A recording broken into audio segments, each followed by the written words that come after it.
Hi, Jody. How are you? Hi, Ermi. I am excited and honored to be on your YouTube channel. Thank you. Well, I'm very honored that you accepted to be on my channel. I have seen a lot of your stuff online. You're pretty popular out there, so I was like, why not invite her and have an interview with her? So thank you so much for accepting.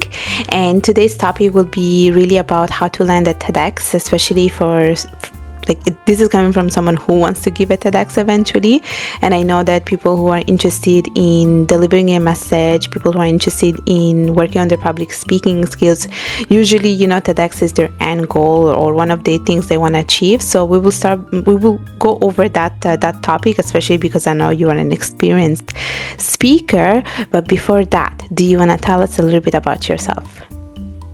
Yeah, it's been quite a journey. People see me on stages now in public speaking, confidently. And when I was a child, yes, I was bubbly. My grandma called me Bubbles because I was very out there and energetic and all of that, but really I've gone on this big journey in my life of really lacking confidence and not having the sense of self-worth to put myself out there, and because of that experience, I now am a public speaking coach, and I work with emotional fitness, people who see themselves as leaders, whether they're a leader of a beautiful YouTube channel, an organization, like all the beautiful work you've done, it's so great what you're doing out there, or they're a leader in their business, or they're a leader in their workplace, or they're a leader in a charity, whatever they call themselves a leader as. I help people who identify as leaders and who are very heartfelt and conscious leaders, helping them with emotional fitness tools, emotional regulation tools, how to be there for ourselves so we can serve others at our optimal, level, and especially that public speaking and communication and owning our voice of confidence piece is a big passion of mine, because I know how it feels to go from feeling confident as a child to, through racism, bullying, all of that, lacking the confidence, and then reconnecting back to that confidence again in the later years, right? So yeah, I'm very passionate about what I do. Yeah. And how long have you been doing all of these things, especially being a public speaking coach? Well, I've been public speaking for around 12 years, specifically focusing on public speaking coaching, like teaching and supporting others, around 7-8 years. Okay, I see. And you talked about a little bit about, like you in your story, like especially online, you often talk about racism, you talk about bullying and things that you went through your childhood, teenagehood. You talked about lack of confidence, so I wanted to know if you can share a little bit of that part of your life, and also how you were able to overcome some of these hurdles.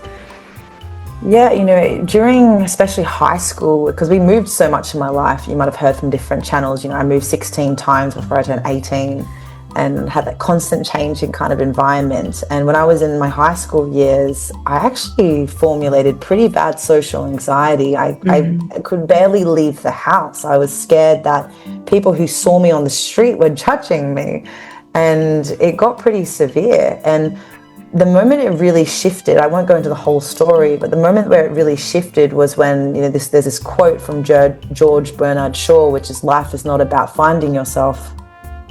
Life is about creating yourself.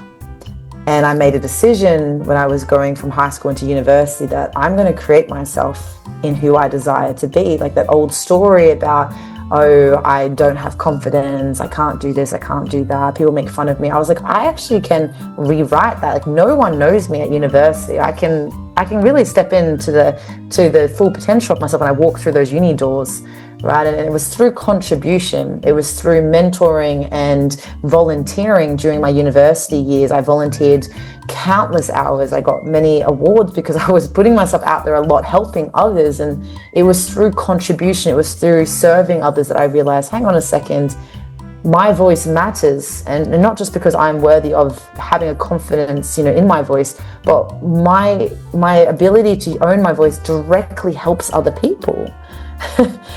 And so I overcame a lot of my sense of self, worth issues and the lack of confidence around speaking through contribution, through helping other people. I directly saw how giving one speech fundraised a few $1,000s, and then I was launching non-for-profit programs in Nepal. When I was 21, I started some non-for-profit movements in Nepal with charity work, and I could see how one speech could lead to receiving funds, which could lead to these direct children and women that I was serving to be supported. And I was like, wow, our voice is so powerful. We can make such big change. And that's really how it all started.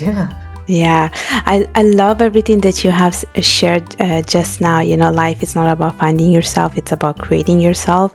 And I think we are in a constant evolution, and we're constantly changing and developing ourselves. And I think it's up to us to create ourselves, but also to reinvent ourselves. So I very much agree with that.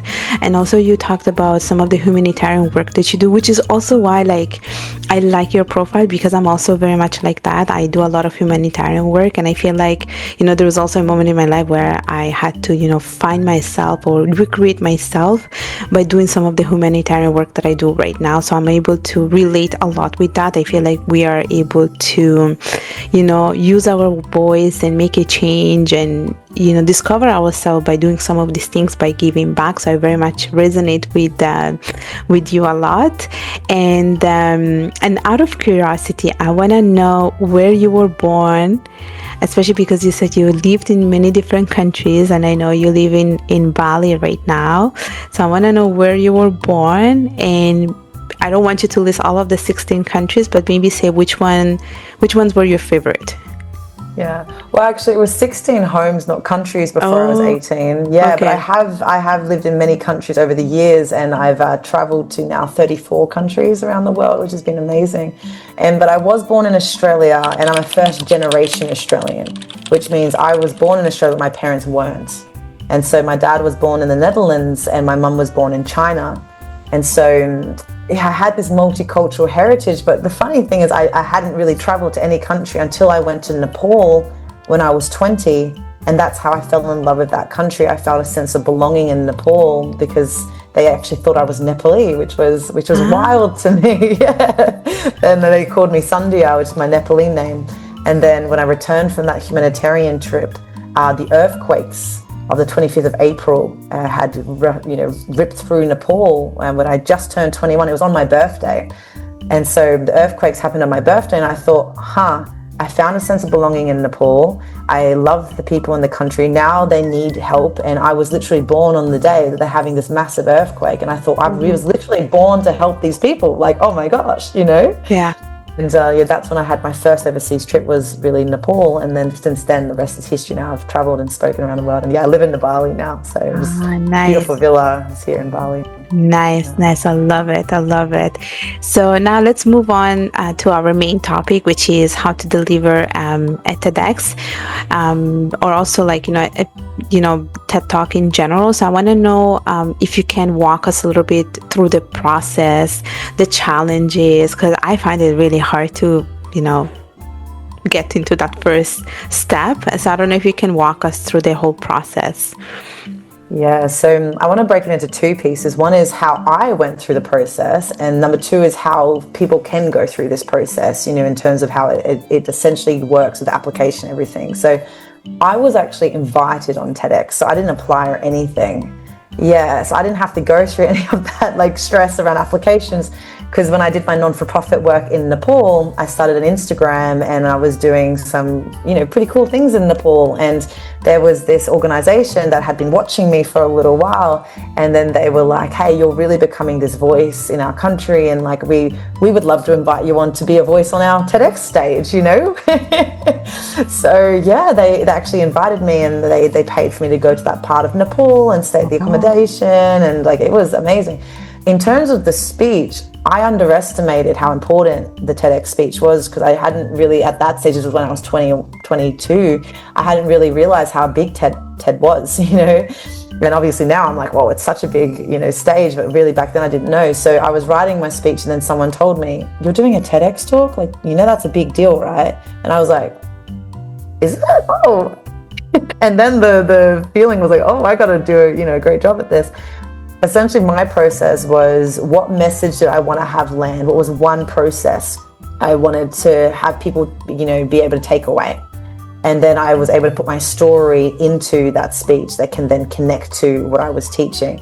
Now, that was when I was very young. If I was to do a TEDx talk, which I will, soon enough again, it would be very different to how I formulated that. But it was very much, what's the main concept? Chris Anderson, who's the creator of TED Talks, he talks about when we're on a TED stage, we're planting an idea into the audience's mind that grows throughout our speech. It's like one idea that we plant. And I thought, I would think now, if I was to do another TEDx talk, which is to recommend for everyone, is think about, out of all your expertise, out of all your genius zones, out of all the things you've learned in your life, what's one major concept, one major lesson, gift, whatever you want to call it, that you want to plant in the mind of your audience that will grow throughout that speech, and essentially then bring our story, and because emotion equals motion, as Tony Robbins explains, right? If we can connect to the emotions of the audience, aka storytelling is one of the most effective ways to connect to the emotions of an audience. If we can connect through storytelling and through a story that captivates and connects to an audience, and they're emotionally invested, they're more open then to receive the concept that we want to plant in their mind that they can leave transformed with, right? So those are some big pieces there. The second piece, because I didn't have to go through the application process, but for people who are interested, I've talked to a lot of my friends who've done TEDx's too, and they've talked about when you're applying for a TEDx, you can apply in your town or your local area, but you can also apply for TEDx's in other places, like other states of the country, or even other countries if they want to, and they can apply to different places and obviously could just fly there. So that's just something to keep in mind, because sometimes people are just like, I'm just going to do it in my area. But that maybe is a very, saturated area. So maybe they can apply to a TEDx that's a little bit out and then be willing to travel. And then essentially go through the process of then applying and then writing the speech and being accepted, and then obviously going on the stage. So those are a few pieces. But I would say to people too, if you can be so in your genius zone in life, you can build a life where you're living out your creative passions and mission. You could even be invited to do a TEDx talk, or it'd be so much easier to be accepted on a TEDx talk. So I would say live your life like you are living a life that will be on a TEDx stage to be shared. Yeah. So did you give your first TEDx when you were 21? I think I was 22. I think it was the year after. Okay. Yeah, so I was very young. And how long did it take you to prepare for the actual speech? Like, are you giving a time frame where you're like, okay, you have 6 months, you have to give us the speech? Did you go through an interview process, even though you were chosen to deliver a speech, but did you go through an interview process just so that they were sure of the choice they made, or not? Good question. They actually didn't really interview me to be a speaker. They just knew me already from my social media, and they saw enough of my story and the videos that I had posted that they were like, yeah, she's fine, which was great, because that saved me a lot of stress with that. It was a few months of preparing the speech and doing that. I would say for people, if they can already start to formulate their speech ideas, and that even before they apply, that's a really powerful process of self-growth anyway, right? So I would say for people, if they want to do a TEDx talk sooner rather than later, like start to formulate that now, start to really create those ideas, those stories, those concepts they'd love to have on that stage. And that energy of being in that realm will really help them when they do apply, or if they get asked, right? Which I was very fortunate to have, but yeah. Yeah, and were you by any chance coached after, like when they chose you? Did they tell you, oh, you have like a coach available to you in case you need someone, or not? I didn't have that. That was the first time they were running their TEDx stage in this particular area, and so they didn't have as many of the processes in place as formulas. They told me the year after. They learned a lot from my experience too of how to do it better, because I gave them advice on that too. And so they, definitely grew over the years of how they were setting that up. From other people, I've heard people who've had TEDx's, and they do have mentors or coaches that can support them. Or I would even recommend is hire someone, who can support with that type of thing. And I've had many people come to me too, wanting to have support around specific speeches or other things, because we can only see so far in our own realm of awareness, right? And if we can have someone else to go, oh, what about if you formulated it this way? Or that story's not quite landing. It's really, really beneficial. And for my personal experience, I've paid for coaching over many years when I was getting to the world stage of public speaking. You know, when I was in the high level speech contest as part of Toastmasters, I would hire different coaches, and I really recommend people to do that for a TEDx talk too. Yeah. And for the TEDx, because I know you said, you can apply like elsewhere. It doesn't have to be like your local chapter. Usually, if I'm not mistaken, the local chapters events are run once a year, I think, and I think they release the application a couple of months ahead. I don't know if it's the case like elsewhere, and you can correct me if I'm wrong, but like what I wanted to know, if usually they have a quota, like in terms of the number of people they're willing to take per event, or is it just like we will take no matter what as long as they're good? There would be a quota per TEDx, I would assume, because they probably only have a certain amount of space to hire the venue and all of that too, right? So I would say there is, what I've heard from stories of people applying and then not getting accepted is do not give up, right? They might fill their quota the first round or whatever else. It's like, keep applying, keep growing. And like we talked about, apply to other areas as well. And honestly, because I believe very deeply in what we believe we receive, right? So if we're in the energy of like, I am going to do a TEDx, I am going to do that, like it will land. It will happen. And so definitely don't want people to be disheartened if they're not accepted that particular round. And a piece of advice too is, LinkedIn and other channels are pretty great channels to be able to connect with people who might be involved in TEDx. And so that personal connection is really important. I've heard of many people who've gotten TEDx's because they've known people who are involved in the organizing team, so it's important to build that network too and not give up if that's a dream to do a TEDx. Yeah, that was actually going to be my follow-up question. Like, is it how essential it is to have a connection with someone from the TEDx team, but it's also very hard, I feel like, to find someone from the organizing team. Like it's because I looked into some of this stuff and I wanted to get that connection just to have an idea, but I find it really, really challenging, especially because I feel like the Montreal chapter doesn't do much and the other chapters do other things, but they're like outside of Montreal. Like you have to go elsewhere. And so that's why I feel like I don't know how beneficial it is. And the other thing that I noticed is that for TEDx, they usually have a theme for the event, and so you have to stick to the theme, which is like, okay, I don't have the freedom of choosing a topic. I just have to stick to what they're giving me. And I feel like sometimes the speech that you have in mind does not resonate with that theme or doesn't go well. So I don't know, like, did you find that struggle as well? It's a good question. What I would recommend for people is this. I teach this in my programs, which is create a story inventory. Which is essentially, right, in inventory, I would call it a one location where we put all of our life stories that have a lot of golden nuggets, a lot of things. Because if we do find out, we have this idea of this speech, and then there's a certain theme, either a really good speaker can shift a lot of stories to fit that theme, like it really can. Or it's, okay, well, I've been working on this particular story, but what's another story in my story inventory that will fit in with that theme? Right? And if we're prepared like that, then really we're confident that whatever thing they give us, there's something there, there's a story there. And I would say someone who's very adaptable would be able to fit a lot of what they want to teach around that theme somehow or some way, right? But yeah, like what you said, every TEDx team, every TEDx event has its own way of working or its own, kind of tight-knit social team and group and other things. So this is all about being open to all possibilities, whether it is traveling out of our area or it is connecting to people on LinkedIn or it is going into networking events where we might meet someone. We never know how we might manifest those connections. And for me, it was very much connections, right? They had discovered me. So I definitely recommend people being open to all different ways to make it happen. Well, all right. So we're almost approaching the end of this interview, and I know you already shared a couple of tips. But if you have to, like, if you were given the option to share more tips about, for future TEDx speakers, what would be your top 3 tips? Oh gosh, there'd be so many. I would say number 1 is to lead with a contribution, energy, and mindset. Yes, to know that what's the point of going on the TEDx stage? Yeah, of course, it can create visibility and create, more of an impact in terms of our message getting out there. But really, the main reason we want to go on a TEDx stage is to share a message that matters.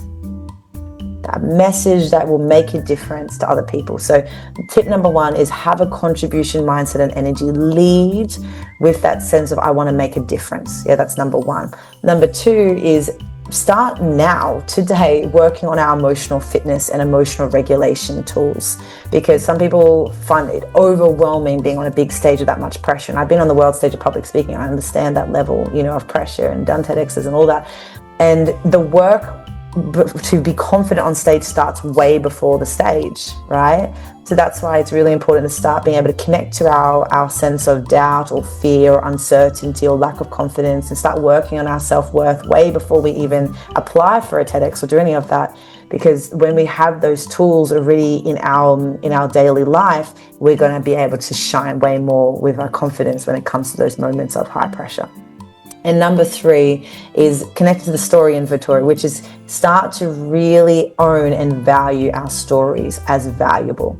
Yeah, I invite for everybody to start to really hone into the fact that their stories matter, their stories are valuable. Every experience and part of their journey in their life has amazing golden nuggets that will make a big difference in people's lives. So I want for people to start to frame their mindset as I'm valuable, my story matters, I can impact people. And if they can combine those 3 pieces, they're going to be very well set up to prepare for a TEDx talk. So nice. Well, thank you so much for sharing these great tips. Before I let you go, do you want to tell us how people can connect with you? Yes, they're welcome to reach out to me on any social media, Instagram, Facebook, LinkedIn, or via my website at www.jodydontje.com. But Instagram right now is what I'm starting to really focus more on. But also there's a lot of professionals, I'm sure in your network, so LinkedIn is fine as well. So they can just find me, Jody Dontje. Yeah, I think you have the spelling in the show notes because it's a unique name, I know. So they can check out the spelling. Just PM me, I'm very approachable. So yeah, feel free to message and be like, hey, I watched this interview. I'd love to ask some questions or whatever else. Yeah, perfect. I will put all of the information in the description so people can connect with you. And once again, Jody, I want to thank you for coming on my channel. It was such an honor having you here with me today. Oh, thank you, my love. I really appreciate being on here. So thank you. You've done great. Thank you.